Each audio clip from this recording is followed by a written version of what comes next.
Hey, Suns fans, what was already a late game tonight turned into a later game almost. The Suns actually pulled away. As you can see, John's not here again. We are actually going through some marital issues. So I got a replacement for tonight. Again, Suns Geek. How you doing, man?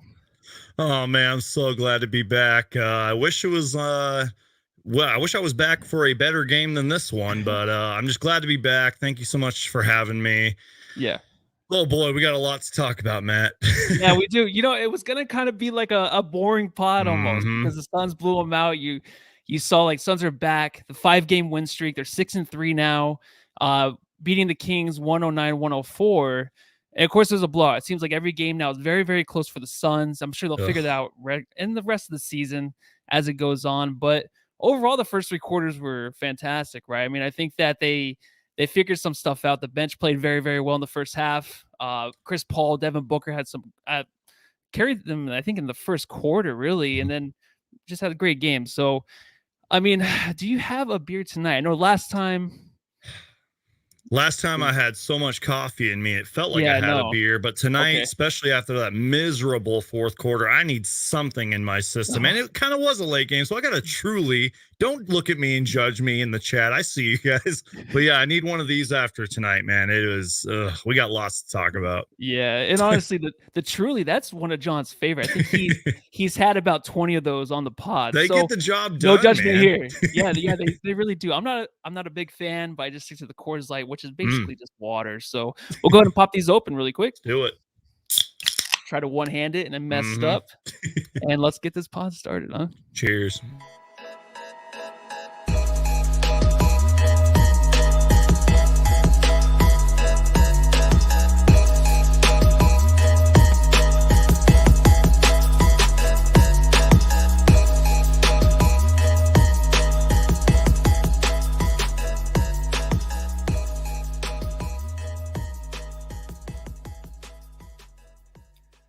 All right, so yeah, the Suns win 109-104.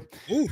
What was a blowout turned into a very, very close game. I think we kind of conversated this before, and it seemed like just deja vu again. But I always say in the NBA, it doesn't matter really what the score is going to the 5 minute mark. You can always come back.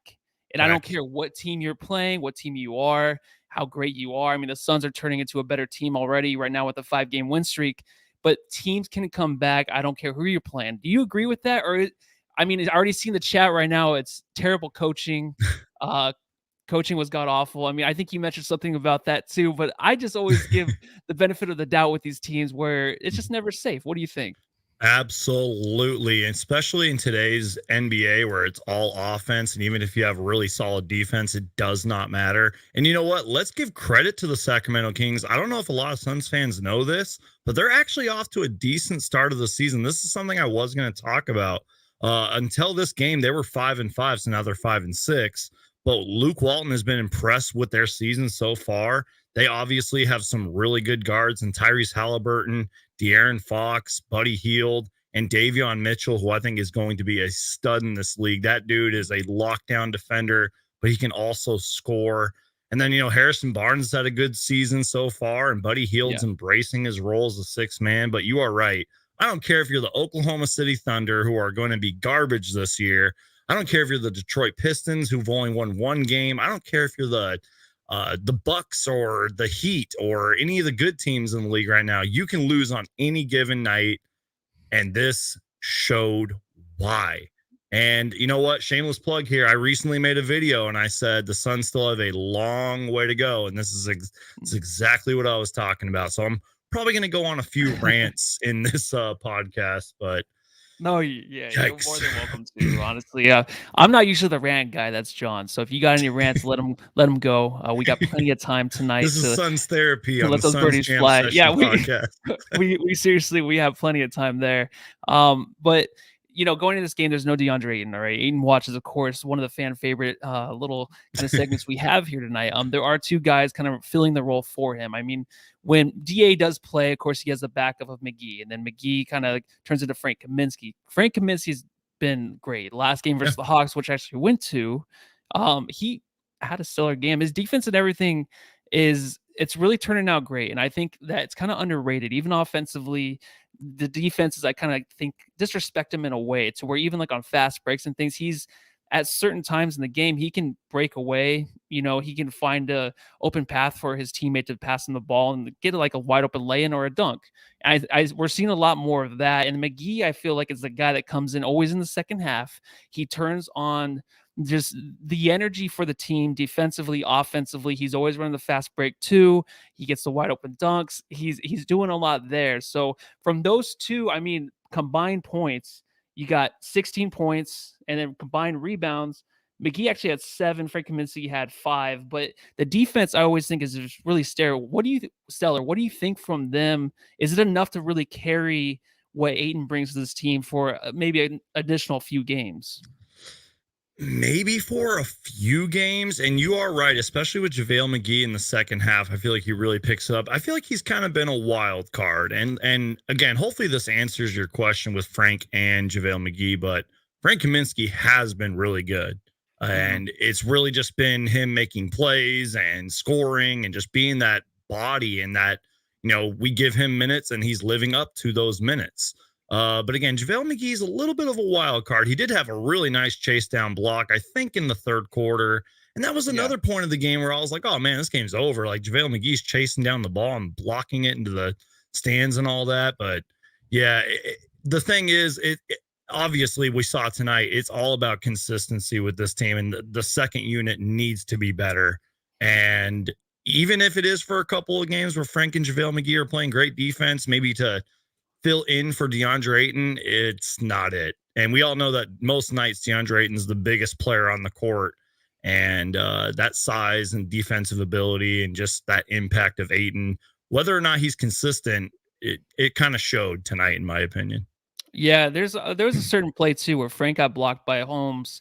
It was in the second quarter, and he got blocked but regained control and laid it back up. So I feel like in the past with Frank, like that would have been a block and that would have been it. It would have been like, crowds going crazy, a great block, but he recovered from it, got the ball back and laid it in, maintained his composure. Yeah, that was a nice play, actually. It was beautiful. And I think the disrespect he kind of gets from teams it might start to wear off, because I think right now, I don't know if you agree with me, because we've always, maybe even as a team, as fans, kind of disrespected his game and never really thought too much about it, even though like last year they went on an 11-0 run with him as a starter or something crazy like that. Don't forget Suns fans. Too much Frank slander. Exactly. So can we just say like he's good? We talked about this before in the pod, but can we just now just rely on him? I think I can. I get excited when he's in the game. There's just so much he brings, and I think he just learns from his teammates. They all feed off of each other. He's, I think, something that can help the Suns win, and especially with DA's absence, when you have to play the backup center, it's something that you can really count on, right? Yeah, I mean, my whole thing is he only had 10 points and 5 rebounds tonight, but it's just because he got into foul trouble. I kind of wish he didn't get into foul trouble tonight, because I wanted to see what he could do. Like the last couple games when he's played like over 20 minutes, he's had those big games. I recently made a video praising him and giving him credit where credit is due. And you are right. Last season, I think we were like 11-2 with him in the starting lineup, and Suns fans forget that. I mean, he can play. He obviously came back for a reason. I think Monty has credited him, saying like he knows our offense. And Chris Paul talked about it the other night. He was like, you guys forget this guy's a lottery pick and he's been in the league for a long time. And it's, stop the Frank Kaminsky slander. But he did kind of get into foul trouble tonight. But would you say the officiating was kind of iffy all night? Oh, yeah. Yeah, like that may not have been 100% Frank's fault. No. So I did put in my notes. So one thing on this pod is we've been giving some credit to the refs. I think the NBA right now is looking pretty good when it comes to the refs. There's not a whole lot of terrible calls. The games are quick. Tonight, it almost seemed like the game was going to be over in 2 hours and 10 minutes. And of course, with the comeback, then you have the stoppage and stuff. But they're doing a good job. Tonight, though, they kind of missed some calls for the Suns. Chris Paul got pushed towards the end. There was a no call there. JaVale McGee was backing down too hard, so they called a foul on that. And then there was just the charge that Booker took. And towards the end of the game, like one of the last plays, he actually got the charge. Yeah. Usually those are things that never work out in Booker's. More importantly, it's always Booker's favor. It never works out in his favor. But in this game, he was legit. Like he got that call, and it was hard to work for it because the refs seemed like they were ignoring the Suns. So, I mean, do you think the refs gotten better? The refs have gotten better this season, and overall in this game, it just kind of stunk a little bit. Yeah, I think this game, wasn't a great example of what the referees were doing. But yeah, all around in the NBA, I think they are doing a great job. And my whole thing is just ticky tack fouls. Like last year and just in years past, the slightest bit of contact and it's a foul. It's ridiculous. It's embarrassing. And just some of the calls they would make, the controversial stuff and all that. But yeah, I think they've done a great job, and that's kind of the I don't want to say conspiracy theory, but theory around like certain players struggling. De'Aaron Fox might be one of those players, maybe Damian Lillard, and et cetera, et cetera. But yeah, the referees tonight were just not very good. Yeah, that's a good point. Of course, we play the Blazers next, so we can get into Damian Lillard and his struggles so far this season. But another shout out to the bench. They did score 36 or 39 out of the last 60 or the first 67 points for the Suns. They were good 9. In the first half. Yeah, first half. Cameron Payne, we'll get into a little bit. There's one guy I just kind of want to bring up because I saw something in the chat again. How this guy just seems like he's not really performing, and that is lights, Cameron, action. I was going to say Cam Johnson. Yeah, Cam Johnson. So, I mean, tonight, 1 for 3, 2 points. Okay, so my deal is with Cameron Johnson. I do love him, but tonight, he's one of those guys for me where I see a lot of other things I really, really like.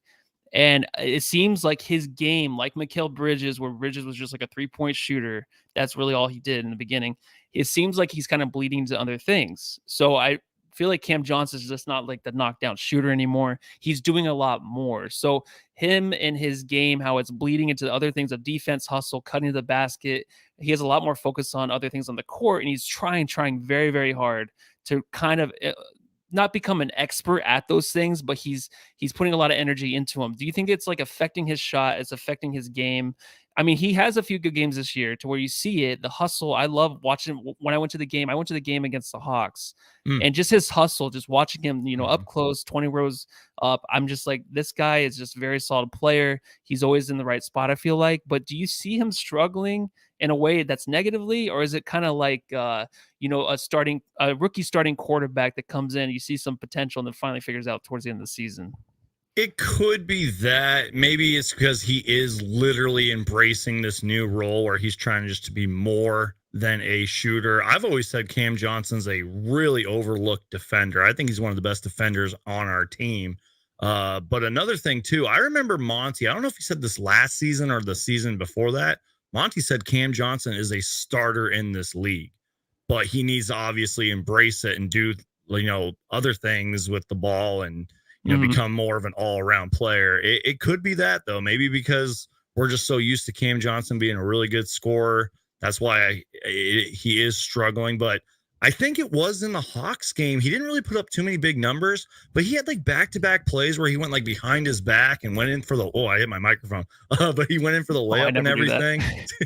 But yeah, like he has those small flashes of where he's like really good and he makes standout plays and everything. And we're going to have to keep an eye on Cam Johnson. I hope it's not a long season for him, but maybe he needs to start hitting more shots. I know that he wants to embrace that role, and maybe he should start.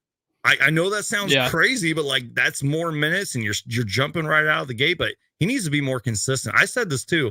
I think Landry Shamet had a pretty good game tonight, but I was like, Landry Shamet and Cam Johnson really need to get it going. And tonight, Cam Johnson didn't have it going.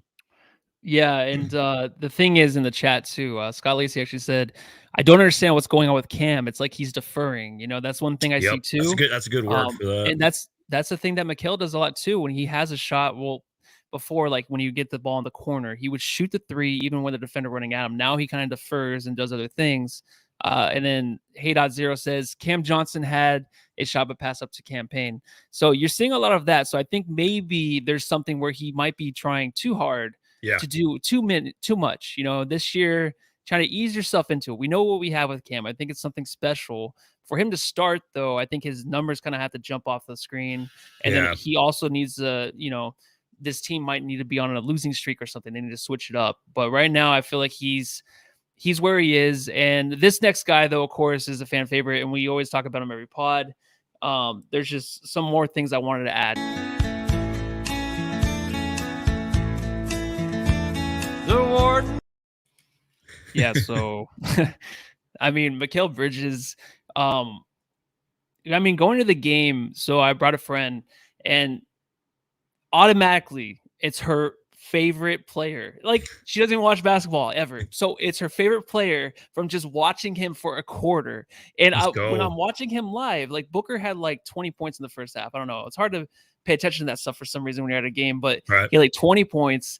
And then Mikal only had like 4 points in the first half, but it seems like he has so much more.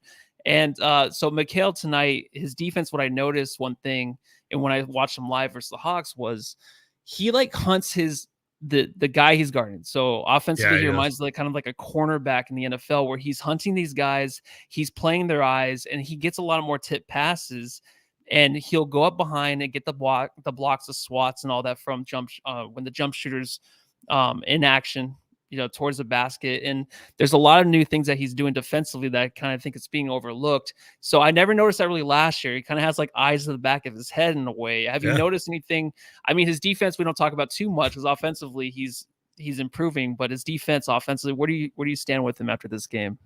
Yeah, I mean, I feel like we already know what we're going to get from him on a defensive effort each and every single night. And that's the reason I wanted to talk about Davion Mitchell real quick, is because Davion Mitchell's a rookie, and you could argue he's already one of the best defenders in the league. And Mikal Bridges is in his third, fourth year, and he's already one of the best defenders in the league. But offensively, Mikal Bridges is one of the best cutters and rim runners in the NBA. I feel like a lot of his points came from those rim runnings and cuts, and that's awesome. And we saw Booker, just like in the highlight that you showed, the Warden highlight.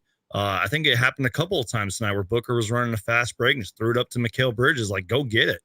And if I remember correctly from last year, when Mikal Bridges scores like 17 to 22 points per game, in a game, we win a lot of those games. So if he can eventually get to like a 20 point per game scorer, I know that sounds crazy. I think last year he might have averaged like 13 a game, but like if he can get like 20 points per game 1 year in his career, I think the Suns will win a lot of games. Hopefully that answers your question. But we're seeing the offensive growth from Mikal Bridges. Some nights are better than others. Now we just need to see it from Cam Johnson. No, I totally agree. And there's also Cameron Payne too. He's a guy that was injured, of course. And Alfred Payton, I felt like really kind of filled his role to an extent, just to not mess up too much and just kind of be solid and just basic. And Cameron Payne, of course, tonight, 17 points in the first half. Ooh. So he was very, very aggressive. 5 straight points when he came in. There was maybe a couple shots maybe he shouldn't have took, but he was aggressive. He wants to get things going with the second team. And I think that really sparked him so much. And also coming in the third, he wasn't able to really do too much later in the game, but it seemed like he's getting back into his groove. From what you're seeing from him, is it something that, you're excited because you think he's going to go up another level this year? Or is it something that you think that, he's going to be the same he was, which was great last year in the finals and in the playoffs, everything he did for this team as a sixth man? Is he a guy, is the sixth man award maybe going to be something that is in reach for him in a way? I don't know. He's a player that, when missing time, the fans they could not wait for him to come back. I was at the game when he came back, and just the ovation was monstrous. So do you think he has a chance, or am I reaching too far with the sixth man award thing? It's still really early, obviously. Maybe he could be an honorable mention for a sixth man of the year. I think, obviously, for him, it would have to come down to consistency, maybe upping those assists a little bit too. But he is a fan favorite. He's exciting to watch. The dude just plays hard. I mean this in the best of ways. I said this a lot last season, and I said it in the bubble. I said, this dude plays like if his job is on the line, which obviously it's not anymore. He got a contract, and that contract's a little bit of a steal too, in my opinion. But I mean, the dude plays hard. He just needs to be more consistent. I'm glad, he only finished with like 24 points tonight, but he was on fire in the first half. And that's what you want to see post injury. And it's really good to see. And you know what, the Suns, before we went on this 4-game losing streak, I forgot how long Cam Payne was out, but I think it showed. I think Cam Payne being out kind of hurt us a little bit. And it's, even if maybe Cam Payne's not scoring, just the fact, it's like Chris Paul, like, even if Chris Paul is in the game, but maybe he's not doing too much, he's still there, just having him on the court is a big deal. Maybe that's what we're seeing from Payne. So, but yeah, Payne played really well tonight. But that second unit, man. I know. And Payne They'll can get only it do so together. much. Let's be real. Like, he Yeah. can only do so much. They'll get it together. And of course, we have Yeah. some injuries early in the year. Yeah. Well, the thing is, like with the bench, speaking of the bench, one guy that I feel like is very, very comfortable with him is Chris Paul. Tonight he's 6 for 12, 16 points, and he had the 5 assists. But him, I don't know if you noticed, every time in the second quarter when he comes in with the second unit, he looks very, very comfortable, and he seems like he knows where to find these guys. These guys are getting to spots to where they're cutting, and they're just doing the normal basic stuff, but they seem just like they practice it, of course, at all times. I wanted to ask, like, do you think Chris Paul's favorite part of the game, maybe besides hitting a game-winning shot or something crazy like that, is playing with the bench? Because I feel like he enjoys it, like a daddy does playing outside with his kids or something. You know what I mean? Like he teaches them so well. He'll hit them, but they miss some open shots tonight. But I think that he enjoys it more than certain parts of the game. To me, I just noticed that. Do you notice that at all?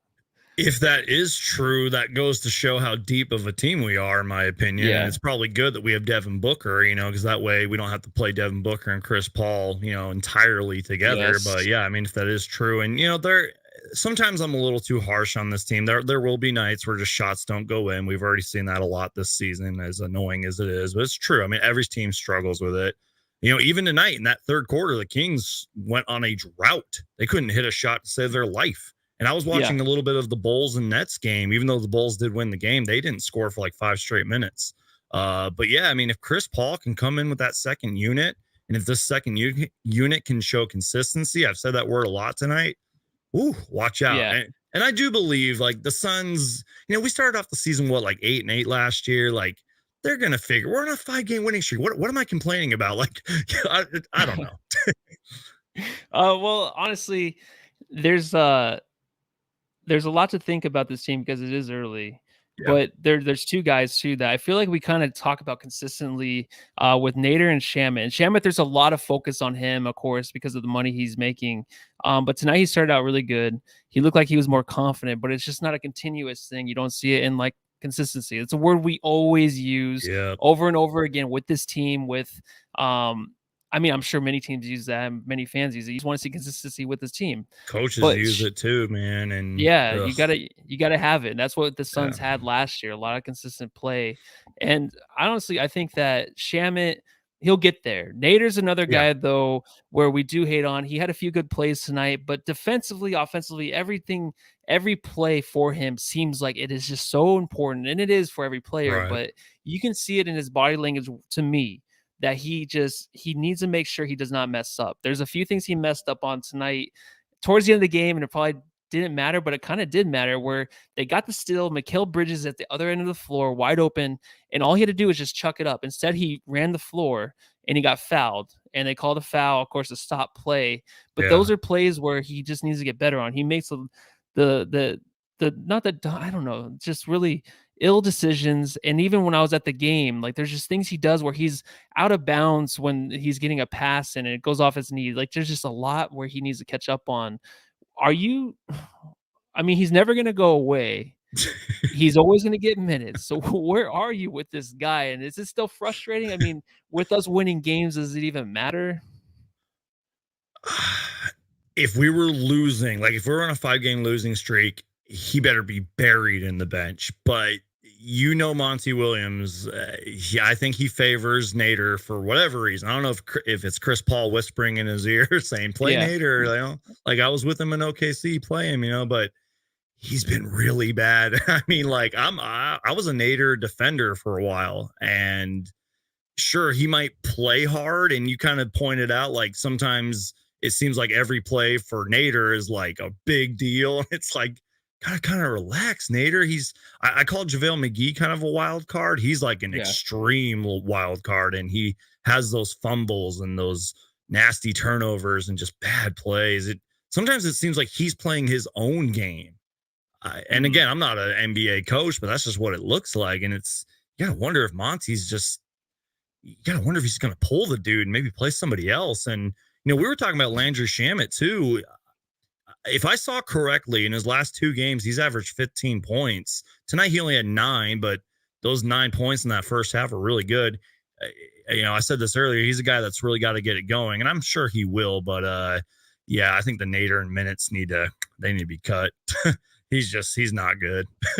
Yeah, and there's something that's brought up over and over again is the Sticks over Nader. Sticks came in, of course, a few games back, had a pretty decent game. Everything ever since he had that contract, non-negotiated extension, Ugh. he hasn't played. So, yeah. So like Blaze Megatron says, Sticks over Nader, and it's something that's probably not going to happen. Some reason we don't know, and we'll always question it why until maybe a trade happens. But it just something has to happen there to where I think if the Suns keep winning, they'll probably keep ignoring it and they'll try to keep Nader in there to gain some confidence. Right. Because it's defensively. Which I can back that up, give him confidence, but how much of a leash do you give him, I know exactly. I think until things get really bad, but right now things are on the up and up. So you give him those minutes, maybe learn.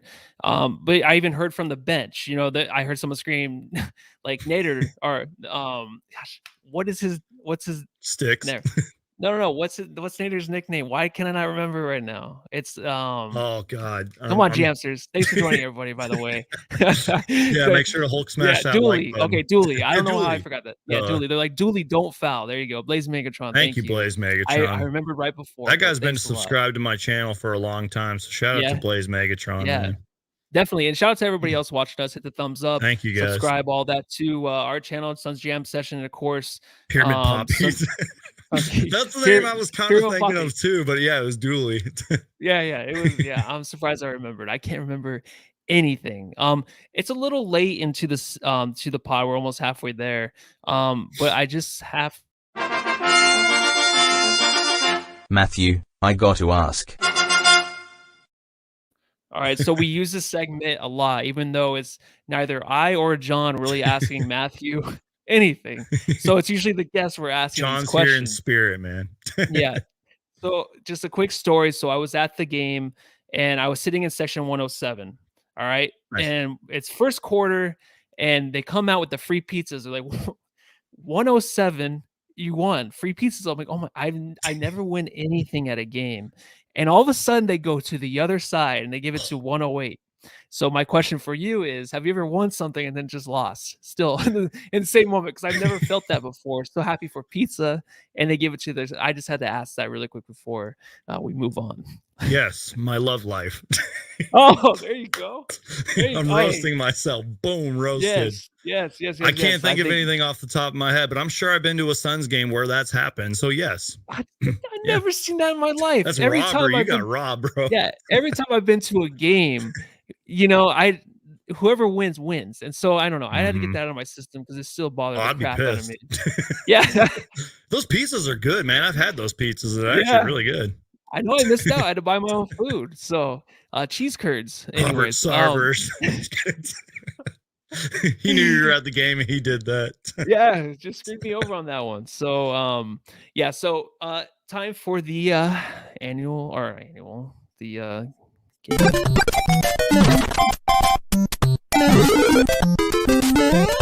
star of the game. Yeah, so that. Blaze Megatron, heartbreaking stories for you both. Yes, thank you. Parks Hines, that's tough. Let's see. It was tough, but it was a fun game. Just the energy in that crowd. I don't know. Anyways, so Jam, start of the game. Who do you got, Brandon? Well, although I wanted to see his points up a little more because Booker's been, he's been on a roll lately, and this sounds like the easy answer. He did have 5 turnovers tonight, but I'm going to go with Devin Booker. I know that campaign might have been the easy choice of those 24 points off the bench. He's my honorable mention, but Booker did a lot tonight. 18 points, 9 rebounds, 6 assists, and he's just been coming alive. And it's like, if Booker can look like this throughout the rest of the season consistently, he'll be an all-star this year. But honorable mention, Cameron Payne. Yeah, perfect. And let's go down the list of the Jamsters. So Parker Hines, Mikal Bridges, Fabio Nazansky. Oh, Jokic Jamstar. So I miss the I guess what happened? Was there a rough foul or what happened? From what I saw from the Twitterverse was, I don't know if it was Monte Morris who did something first, but what I saw was Jokic I think Bam Adebayo stole the ball and Jokic literally just shoved him to the Yeah. ground. And Bam Adebayo is a big dude. He fell and just was on the ground. And then Butler was. Remember when Booker and that one dude from the Timberwolves were like jawing at each other and were like, "Meet me in the locker room." Jimmy Butler was Yes. doing that, and but again, I don't know okay. what happened prior to that. But Jokic is probably going to get suspended. But hey, you know what? He had a great game tonight. I think he had a triple-double, and that dude's the MVP for a reason. But yeah, it was bad. He's going to get suspended probably. Oh, I can't wait to see it after, because I saw some stuff on Twitter too, but I Uh-huh. was stuck between the Suns game, some Monday Night Football for Yep. fantasy. So let's go down to the rest of the list. Mega Giants 89 campaign, Walter Lazo. Yep.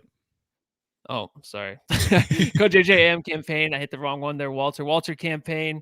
So, you know, the majority Megatron campaign. So I'm gonna have to agree with all of them, just because I feel like he just set the energy for the second unit. It's something that we want to see. Oh, was of it course, Markieff Morris? I'm sorry, chat. My bad. it was I thought it was Bam Markieff. Yeah, because Adebayo. My bad. okay. I swear I saw Yeah. Bam Adebayo on the floor, so Yeah. I don't know if he got knocked down. Maybe I didn't see it, but That makes it even better, right? yeah, I when mean, if you he's stand hitting with Markieff Morris, I mean, yeah, hey, we're Markieff Morris is a big dude too, so I mean, that's yeah.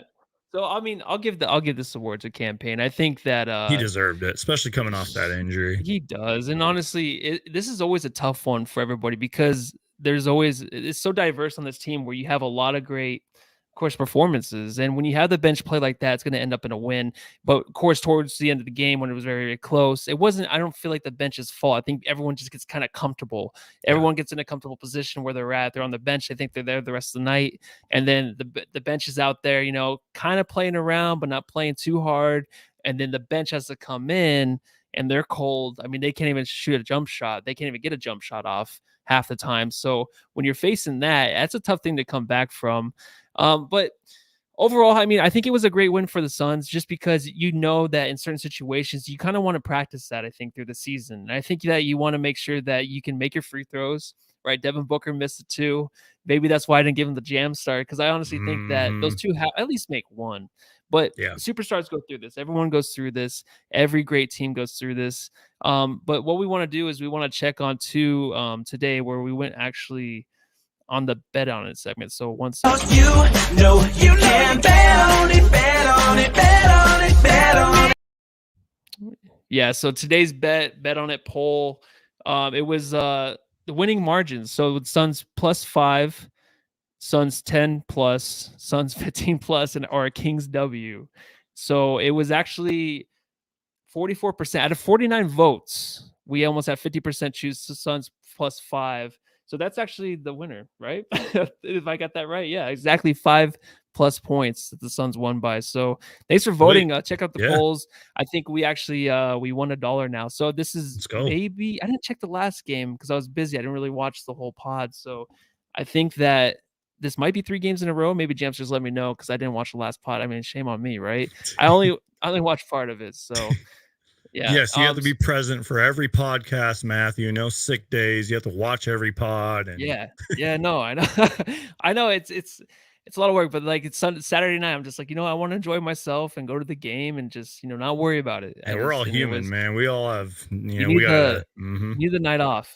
Yep. And so anyways, enough about me. So the next game, of course, is against the Blazers. But before we get to there, is there anything else you want to talk about this game? Anything else that caught your eye? Any other players that you want to mention before we move on? I'm looking at my notes here, and I'm sorry if I come off as a negative Nancy, guys, but let's talk about that third quarter. I mean, that was a really good third quarter, but the unfortunate part is that we just still haven't seen this team do it for a full 48 minutes. The first half was kind of a up and down roller coaster. I mean, I think they were shooting 60% from 3. We were shooting 50% from the field. It's like the Kings were answering everything we threw at them. They play hard, man. I'm telling you, I don't know if they're going to make the playoffs, but they might. Like, they are a pretty good team this year if they can stay healthy. And, they're 5-6 to start the season. Their next 4 games are against pretty easy teams. I mean, they got like the Spurs and Timberwolves and Thunder, and it's like, but yeah, that third quarter, if we can build off that third quarter and just, my whole thing that I'm just really frustrated with is just that we had to bring back our starters and with the time left. Not really that we had to bring our starters back in, but it was like 4 to 5 minutes left. Like that's Chris Paul's like stretching at the scores table. It's just that bugged me for some reason. Mhm. We were doing so good at forcing turnovers and Yeah. but yeah, I don't know. And I guess really the last thing I wanted to say, and I talked about this before, I wanted to give a shout out to former Phoenix Sun Ricky Rubio, man. That Yeah, I guy, was gonna bring that up. he's Okay. been Yeah. great. I think it was the other night he had 37 points, 10 assists, 8 3-pointers. I think Booker's only scored 8 3-pointers once in his career. And unfortunately, Colin Sexton went down with a injury. We don't know how long he's going to be out for. And now Ricky Rubio can step in. That's one of the most underrated best pickups of the offseason. So that's my rant. I'm trying to stay positive about the Suns team. I will say this, even though it seems like I'm frustrated, I'm not as frustrated these last 2 games. Because again, we're on a 5-game winning streak. So that's my rant. Hey, yeah, you brought him up. ¿Pieza profunda e higiene? Confía en HS para un pelo 100% libre de caspa. Clínicamente probado. HS, champú número 1 en España. Yeah, so Ricky I mean, Rubio. anytime you bring him up, we gotta show the shower scene. So in case you missed it, join us live next time. And then if we talk about Rubio, I'll bring it back up. But yeah, so the Suns in the third quarter, because 31-12 over Sac, and then they only scored 11 points in the fourth quarter. So that's worth mentioning, of course. But like I said before, I really don't buy into these teams going on runs and coming back. It's if you can hold them off and just get the W. As long as it's a late game for us, right? Or for me here in Arizona, 8 o'clock start. And it's late. I mean, it's later for everybody. For us, I feel like I don't know why we're just especially not with used to daylight it. savings time too. My whole schedule's thrown off. Yeah, I'm like, never mind. It's probably way worse for you. So I'll stop complaining about that. So yeah, what we have next is, or what team we have next, the Suns do host the Blazers. The Blazers right now, they're 5-5. All right. Damian Lillard is only averaging 18 points a game. Where do you stand with this team? I mean, have you even seen a lot of them? I know that the defense has picked up. It's like third ranked in the league right now. But offensively, Lillard's struggling, and they're another team too with an investigation into the front office. So where are you at with this team? Are you just sick of seeing the same team? Because I am done with it. Every time we talk about a preview with the Trailblazers, I am just sick of seeing this team play because I'm a big fan. I'm a big fan of Lillard, McCollum, and I just think that they deserve better. They need to win somewhere else where you can actually have a chance every year to maybe be a title contender. I agree with a lot of what you said. It's kind of more like, and I love Damian Lillard. I think he's, I've seen a lot of interviews with him, and off the court, he just seems like a genuinely good person, and obviously he's one of the best players of all time, one of the best scorers of all time, but you got to kind of wonder if you're a little too loyal, and there is such thing. But I give him credit, and if he's happy with this team, but they're really not that good. Like 5-5 is fine, but a lot of teams are off to a weird start, and obviously we've seen that from the Suns and a lot of weird records out there. Something that I personally need to learn to accept is that there's a lot of weird records out there. But yeah, this team isn't that good. And I mean, Chauncey Billups was arguably their biggest transaction, and I don't know what that team's going to look like, if they're even going to make the playoffs. I wish we could kind of fast forward and look in hindsight to see where this team is at when the playoffs start, because again, Damian Lillard, you're a loyal guy and you're arguably one of the best Blazers of all time, but it's like, man, how much longer are you going to be on this team, man? So let's see. And I'll just say this, anything could happen at the trade deadline. Just That's saying. true. Yeah. There's not really any kind of guarantee really in the league.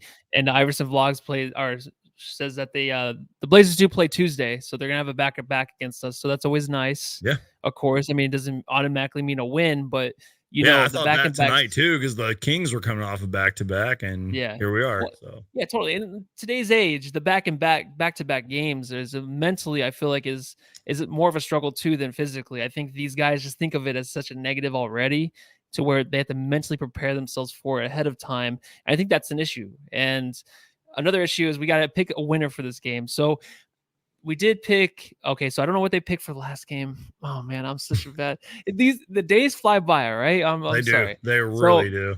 yeah, so we got to pick. I'm gonna say, of course, I think it's gonna be a Suns win. I think we're gonna get a 6-game win streak going. Let's go. Who are you gonna back me on that one, or who do you got? I'm going to back you up on that one. I think the Suns are going to be kicking themselves for what happened tonight. I think they're not going to mess around, and hopefully we can do what we did in that third quarter in this upcoming game and just take them out in the third quarter and actually keep our starters on the bench, and hopefully our second unit looks good. And yeah, hopefully the Suns can get a W. Yeah, I hope so too. And I think we can push this. And it's anytime we get a Lakers update in here and they might lose, I gotta get this. JT says Lakers 115, Hornets 115. Hornets made a 3. So yeah, anytime ever says F the Lakers or Lakers suck, we got to bring it up. We have to stop the pod, just make sure we get a shout out there. So heading into the next game, of course, for me, I just think that if you have Ayton back, it's going to help, definitely. The thing is with the Blazers team, you just never know what you're going to get. I mean, it might be the first game where, Lillard starts to kind of get things back together. I know he'll drop like 50 on us. Yeah, I mean, who else did that? Curry did tonight. And like the Warriors are 9-1, right? You said.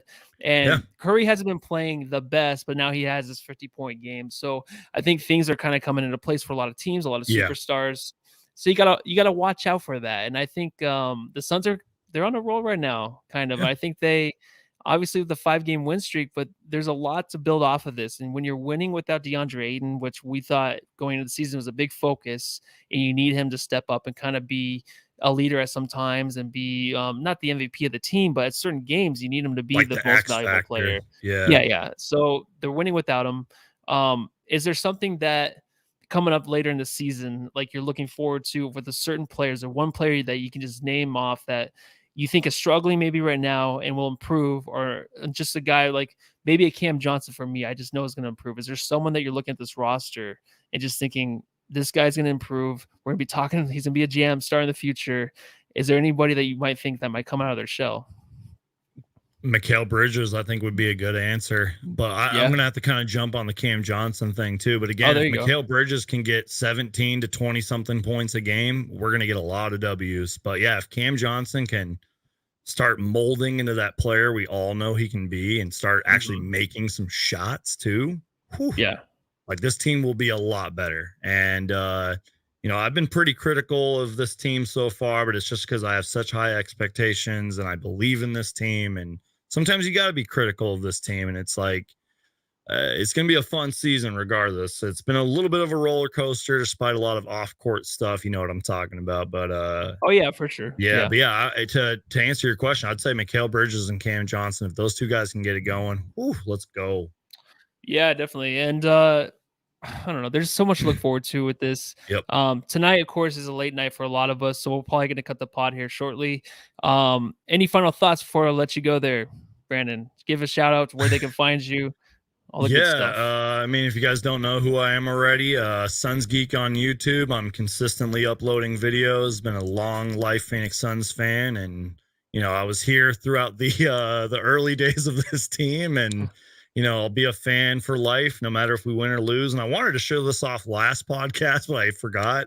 I got a Phoenix Suns Gorilla Funko Pop. Did you get one? I see those. Did they just come I out made an unboxing video on my channel, shameless plug, and I forgot to show him off last podcast to the Suns Jamsters, and I wanted to show him off. So yeah, go get you one. Cool. They're probably still online and probably at GameStop and stuff. So shameless plug. So that's like the newest one, right? There's probably older ones. They got I'm still waiting for them to drop a Devin Booker one, but they got other mascots like the Hornets and a bunch of other NBA mascots and tons of NBA Funko Pop players. But yeah, I mean, again, just Suns Geek on YouTube. Subscribe, follow me on Instagram and Twitter. It's usually Suns Geek or Suns Geek on YouTube. And thanks again, Matt, for having me back on. I love being here, and you guys do a great job. And I always look forward to ranting about the Phoenix Suns.